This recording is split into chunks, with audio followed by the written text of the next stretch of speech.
안녕하세요. 오만사입니다. 저는 30대 초반의 간호사입니다. 어릴 때부터 하얀 유니폼을 입은 간호사의 모습이 너무 보기 좋았어요. 간호사는 백의 천사로 알고 지내왔어요. 아버지는 제가 간호사가 되는 것보다 의과대학에 진학하기를 희망하셨지만 저는 간호사가 되고 싶었어요. 엄마는 제가 어렸을 때부터 몸이 허약해서 자주 병원에 다니시거나 집에서 누워 계실 때가 많았는데 엄마가 아플 때마다 제가 어떻게 해드려야 할지 몰라 힘들었습니다. 제 어린 시절 속에 엄마는 늘 짜증 섞인 얼굴이었어요. 그게 다 몸이 아파서 그런 것을 저도 알고 있었는데 엄마 곁에는 늘 간호사가 있었어요. 간호사는 천사 같았어요. 엄마가 아프면 늘 옆에서 간호했으니까요. 엄마가 병실 생활은 지겹다면서 병원으로 가기를 원치 않으셨다는데 엄마는 늘 안방 침실에 누워 계셨던 기억이 납니다. 제가 아주 어린 나이에 엄마가 돌아가셨기 때문에 엄마에 대한 정확한 얼굴 생김새도 지금은 기억이 잘 나지 않습니다. 일찍 엄마가 하늘나라로 가셨기 때문에 엄마의 사랑은 받아보지도 못했어요.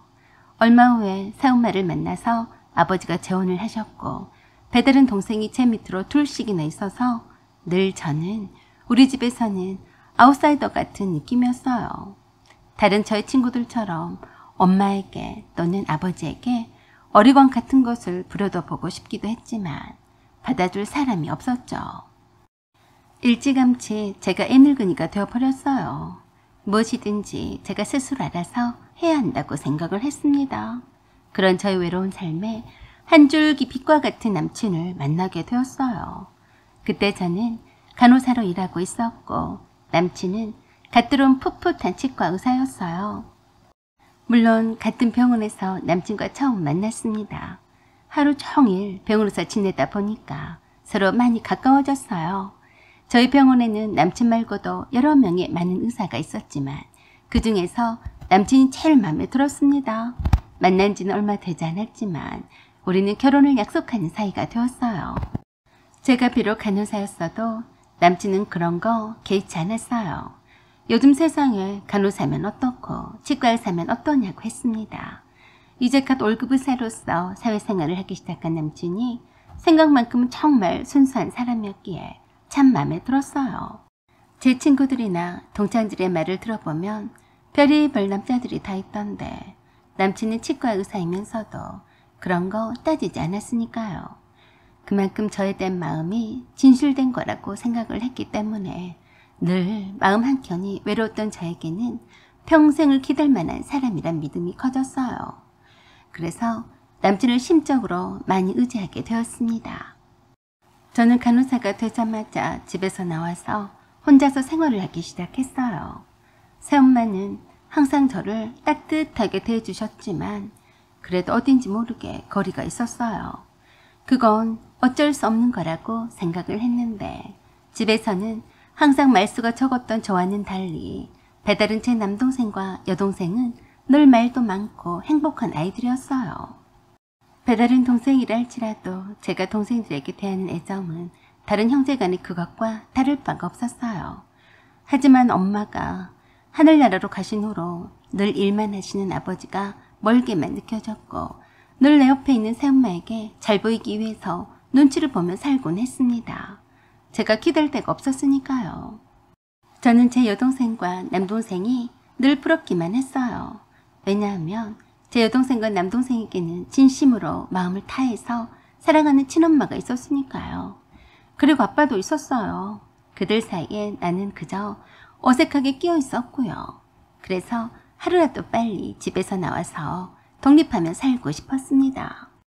남친은 그런 저의 외로움과 쓸쓸함을 메꾸어 주었어요.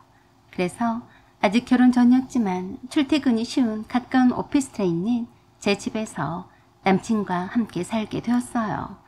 어차피 결혼할 사이였고 남친 집이 병원에서 멀었던 터라 자연스럽게 그렇게 되었습니다.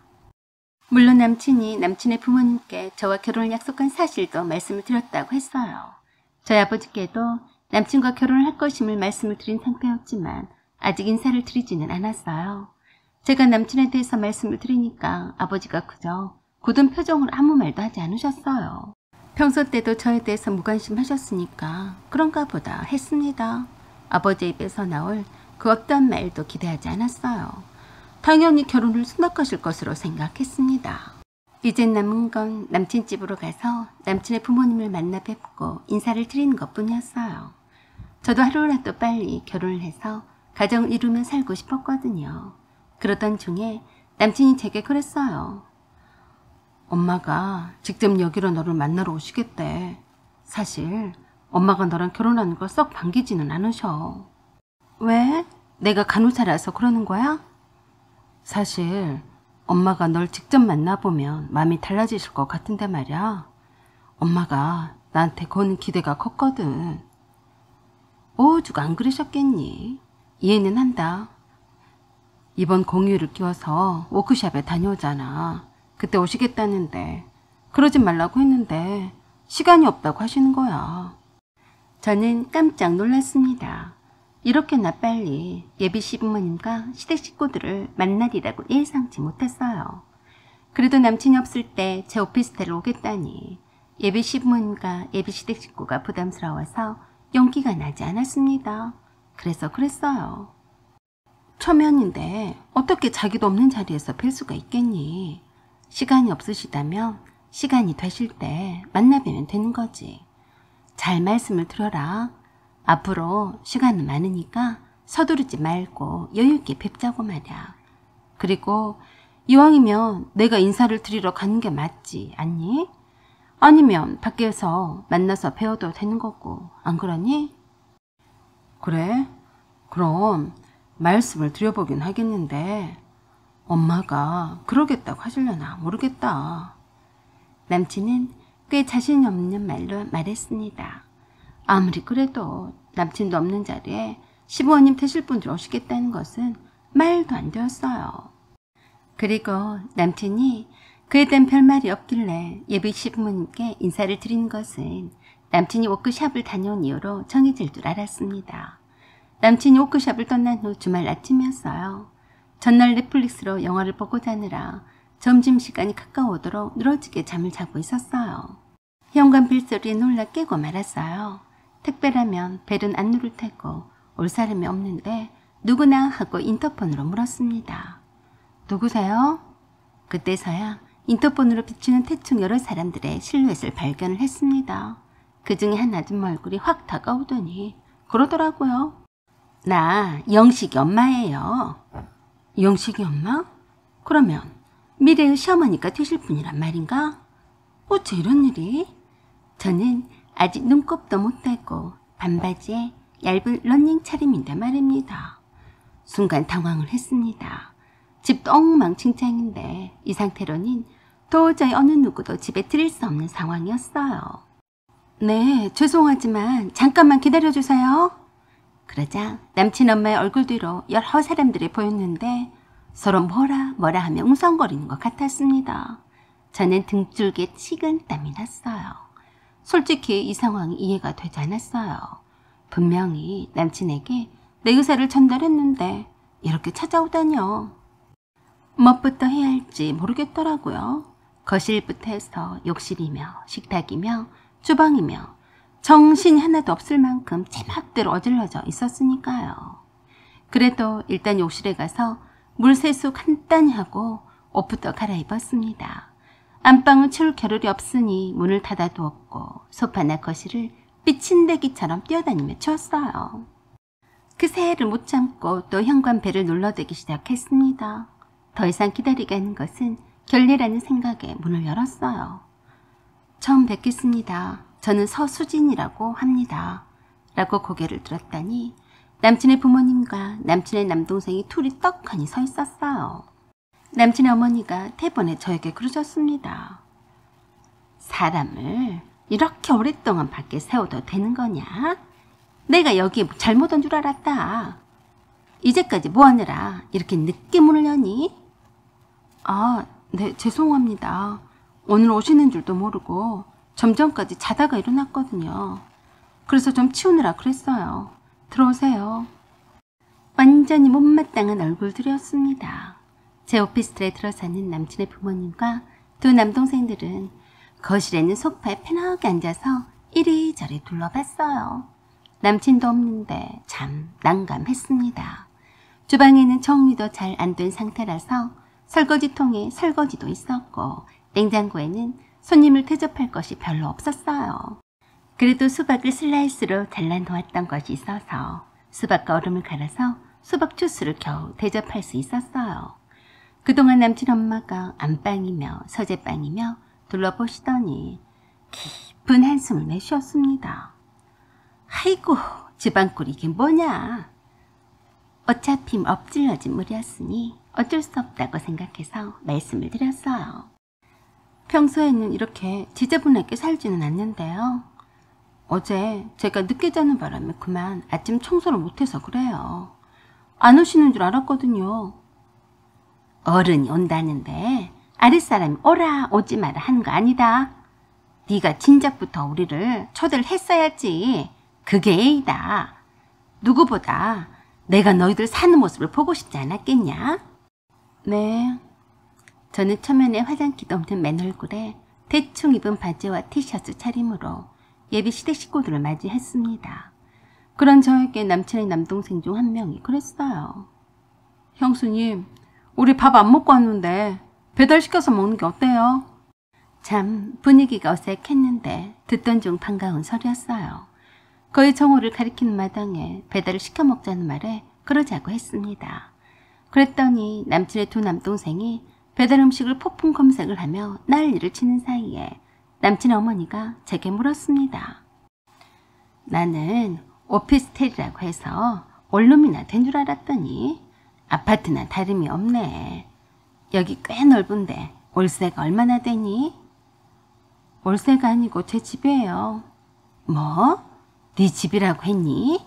간호사 월급으로 집당만 했다는 거야? 아빠가 많이 보태주셨거든요. 아, 그래? 네 아버지는 일반 회사원이라며? 네. 바로 그때 배달 음식을 고르고 있던 남친의 두 동생들이 저에게 그랬어요. 와, 형수님 부자시구나. 그럼 맛있는 거 다 시켜도 돼요? 그랬더니 남친 엄마가 그러더라고요. 네가 거지냐? 그런 걸 물어보냐? 먹고 싶은 거 있으면 눈치 보지 말고 다 시켜라. 설마 돈 없다고 하겠니? 저는 그저 웃기만 했습니다. 그랬더니 앱으로 결제를 했다며 총 100만 원이 넘었다며 현금으로 이체를 해달라고 했어요. 저는 깜짝 놀랐습니다. 저를 포함해서 총 5명이 먹는 배달 음식이 100만 원이 넘게 나왔다니 말입니다. 저도 모르게 그랬어요. 뭘 이렇게 많이 주문했어요? 누가 또 오세요? 그러자 남친의 남동생이 그랬어요. 제가 한 5, 6인분은 먹거든요. 엄마랑 아빠도 뭘 좋아하실지 몰라서 제가 좋아하는 메뉴로 다 주문했거든요. 라고 하며 보여주는 그 주문 목록에 놀라고 말았습니다. 족발에 김밥에 분식은 종류별로 한우곰탕에 양갈비에 장어구이에 후식인 디저트 아이스크림에 엄청나게 주문을 했더라고요. 누가 보면 뱃속에 못 먹다 죽은 걸신이 들렸나 싶었습니다. 무슨 식충이처럼 먹으려고 왔나. 이렇게나 많이 주문을 해서 어느 세월에 먹으려고 그런지 웃겼어요. 저도 어쩌다 한 번씩 배달 음식을 주문해서 먹기도 했지만 이렇게 음식이 다양하게 나와 있는 줄도 몰랐어요. 놀란 저를 불만스럽게 쳐다보던 남친 엄마가 제게 그러셨습니다. 왜? 그 돈이 아깝냐? 간호사인 주제에 치과 의사를 만났으면 그 정도 레벨은 쏴줘야 하지 않겠니? 영 그 비꼬는 말투가 제가 마치 남친이 치과 의사라서 꼬셔서 일부러 동거라도 하는 것처럼 경멸스럽게 대하는 투였어요. 남친 아버지는 그저 아무 말도 하지 않고 묵묵히 무게만 잡고 앉아 계셨습니다. 저도 어찌해야 할지를 몰라서 그저 가만히 있었어요. 그랬더니 남친 엄마가 제게 또 그러셨어요. 너네들이 지금 동거를 한다고 해서 내가 결혼을 허락할 줄 알았다면 큰 오산이다. 네가 하는 거 봐서 허락하든지 말든지 할 거야. 너도 이런 것쯤은 각오하고 내 아들과 동거를 했을 것 아니냐? 아무 대답도 하지 않는 저에게 또 그러셨어요. 네가 정식으로 우리 집으로 인사하러 올 때 들고 올 목록들이다. 라고 하시며 종이 한 장을 주셨습니다. 거기에는 남친 엄마가 들고 다닐 수천만 원씩이나 하는 가방부터 남친 아버지가 쓸 명품 여행용 가방과 신발, 그리고 남친의 남동생들이 신을 명품 신발과 티셔츠 등의 목록이 적혀져 있었어요. 흠칫 놀란 저를 보며 남친 엄마가 비웃으면서 그러셨습니다. 네가 간호사이면서도 그만한 걸 해줄 것도 아니면서 치과에서 내 아들을 꼬신 건 아니겠지? 너도 남들 해오는 만큼은 해와야 우리 집 며느리가 되는 거 아니겠냐? 그거 들고 인사할 자신이 없으면 그냥 내 아들과 적당히 살다가 헤어져. 알았냐? 저는 그때서야 알았어요. 남친 엄마가 굳이 남친도 없는 때에 저를 찾아왔는지를요. 마음에 안 들었던 거예요. 저도 빈정이 팍 상해서 기분이 나빴습니다. 예비 시어머니가 될지 안 될지도 모르지만 이건 너무했다는 생각이 들었어요. 그래서 제가 그랬습니다. 제가 아무리 돈을 쌓아놓고 산다고 할지라도 이렇게 돈을 쌓아매고 결혼을 하고 싶지는 않습니다. 이 선물을 못 들고 오면 결혼 허락을 하지 않겠다고 하셨는데 결혼 허락을 하지 마세요. 전혀 예상치도 못한 제 말에 남편 엄마를 비롯해서 모두가 놀랐어요. 너 뭐라고 했냐? 다시 말해봐. 제가 뭐가 아쉬워서 가진 거라곤 치과의사 명패만 하나뿐인 아드님과 안달복달해가며 명품백을 상납해가며 결혼을 하려고 하겠어요. 오신 김에 아드님 물건을 챙겨가세요. 오늘부로 아드님과 헤어질 테니까 그리 아시고요. 배고플 테니까 이왕 주문한 음식은 다 드시고 가도 됩니다. 그러자 남친의 엄마보다도 남친의 남동생들이 더 난리였어요. 형수님, 그게 무슨 말씀이세요? 지금 배달 음식을 다 시켰는데요. 지금 배달 음식 값을 계좌이체 시켜주세요. 그래서 제가 남친의 남동생에게 얄짤없이 딱 잘라서 말했습니다. 내가 주문한 것 아닌데 내가 왜요? 취소를 하든지 먹든지 알아서 하세요. 그런 저에게 남친 엄마가 또 그러셨어요. 너 참 맹랑한 애구나. 아주 막대 먹었어. 그래서 제가 또 그랬습니다. 네, 저는 그렇게 맹랑하고 막대 먹었으니까 영신 씨랑 결혼을 하지 않겠어요. 그런 후에 남친의 캐리어에 남친 물건을 다 때려다 받기 시작했어요. 뜻밖의 제 행동에 어이가 없다는 표정이었어요. 그 사이에 남친의 엄마가 남친에게 전화를 한 모양이었어요. 제게 전화를 한 남친이 그랬습니다. 수진아, 우리 엄마 비 좀 조금만 맞춰주면 안 되니? 그거 다 네가 어떻게 나오나 보려고 그러신 거야. 야, 너 또라이냐? 내가 너도 없는데 네 엄마가 오면 안 된다고 했어, 안 했어? 내가 미쳤다고 네 엄마 비 맞춰야 하니?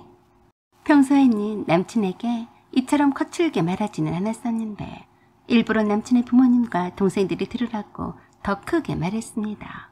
그랬더니 다들 놀라서 눈을 크게 뜨고 남친과 통화를 하는 저를 쳐다봤어요. 너 워크숍이 끝나는 대로 여기 오지 말고 너네 집으로 곧장 가. 너랑 결혼할 생각은 없어졌으니까 그리 알아. 귀찮게 달라붙고 그러면 너 싹 잘라버리라고 할 테니까 알아서 잘 행동해라. 알았어? 라고 하고는 끊어버렸더니 전화가 불이 났어요. 저는 모른 체 하고 남친의 물건을 택중 캐리어에 담아서 현관 쪽에다 갖다 놨어요. 그런 저의 행동에 매우 불쾌하다는 듯이 남친 엄마가 가자고 하며 제 오피스텔에서 나가려고 하자 주문한 음식은 먹고 가야 한다며 남친의 남동생들이 난리도 아니었습니다. 고대 배달 음식이 도착하자 그대로 들고 돌아가라고 했어요. 뭐 별 수 있었겠어요. 남친의 짐이 담긴 거대한 캐리어도 밖으로 내팽개치듯이 내놨더니 얼척이 없다는 표정이었습니다. 그래도 갈 생각도 하지 않고 뜻밖의 제 행동에 놀라서 어쩔 줄을 몰라 하자 그랬어요. 얼른 제 집에서 나가주세요. 더는 볼 일이 없으니까 다시는 찾아오지 마세요. 제 오피스텔에 당당히 들어왔던 모습과는 반대로 당황해하는 남친 엄마에게 제가 사정없이 그랬어요. 제 집에서 나가란 말이 안 들리세요?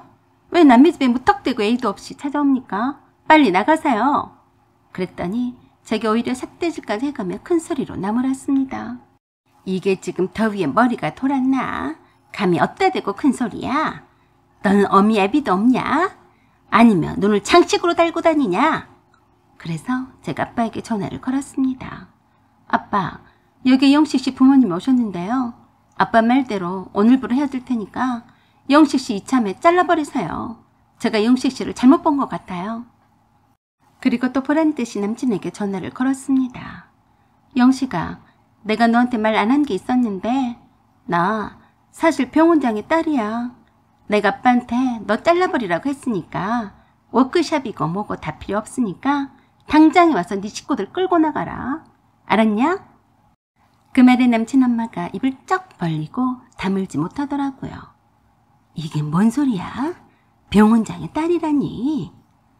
그 병원장의 딸이란 말에 필이 딱 꽂혔는지 자기 어떻게 대해야 할지 몰라 안절부절한 모습이 참 역겨웠어요. 그동안 침묵만 하시던 남친 아버지만이 멘붕이 온 남친 엄마를 이끌고 밖으로 나갔습니다. 그러면서 제게 그러셨어요. 미안해요. 불쑥 찾아와서 소란만 피우다 가네요. 라고 하며 돌아갔어요. 한참 뒤 문 밖을 나가보니까 남친의 짐이 담긴 캐리어만 놔두고 그 많은 배달 음식을 다 싹 싸들고 갔더라고요. 뒤늦게 찾아온 남친에게는 문도 열어주지 않았습니다. 그랬더니 알아서 자기 집으로 돌아갔어요. 그 다음날부터 저는 간호사를 그만두고 온목가에서 일했어요. 남편은 제가 말한 대로 바로 잘렸고요. 치과 의사로 월급 받고 일할 때는 많았으니까 잘려도 별로 서로 하지도 않을 거네요. 문제는 남친 엄마였어요. 진짜로 제가 병원장의 딸인지 궁금해서 병원까지 쫓아왔더라고요. 제가 병원장의 딸인 줄은 다들 모르고 있었는데 그 일 때문에 순식간에 들통이 나버렸습니다. 남친 엄마가 감히 여기가 어디라고 병원장실에 계신 아빠를 찾아왔어요. 그러고 한다는 말이 가관이 아니었습니다. 제 아들과 동거까지 했는데 이건 결혼을 한 거나 다름이 없지 않습니까? 사돈어른이 제 며느리를 잘 다독여주세요. 부탁드리겠습니다. 제가 병원장의 딸이란 말에 혹해서 저 자세로 나와서 저를 며느리 취급을 하더라고요. 그래서 아빠가 그러셨대요. 저는 처음부터 마음에 안 들었으니 그럴 이유가 없습니다. 결혼도 했다가 이혼도 하는 마당에 동거를 했다고 해서 결혼을 해야 한다는 법이 어디에 있습니까? 저도 제 딸의 의사를 존중합니다. 다시는 찾아오지 마세요. 어이 김비서, 이 아주머니가 다시는 못 찾아오게 해. 알겠나? 그렇게 비굴하게 아빠를 찾아와서 어떻게 다시 저와 엮어보려고 하다가 못하고 쫓겨났습니다. 그 뒤론 남편도 남친의 식구들도 전혀 보지 못했어요. 그렇게 개념이 없고 경우가 없는 남친의 엄마와 식구 되었으니 행여 모르고 결혼했더라면 어쩔 뻔했나요? 남친도 그 부류 속에 있던 사람이라 별반 다르지 않을 거라고 생각했어요. 제가 외로움을 많이 타서 쉽게 사람에게 정을 준 것이 큰 잘못이라고 생각했습니다. 그래서 앞으로는 그런 점을 경계를 하면서 사람을 만나야겠다고 생각했습니다. 사연은 여기까지입니다. 구독과 좋아요 부탁드려요. 감사합니다.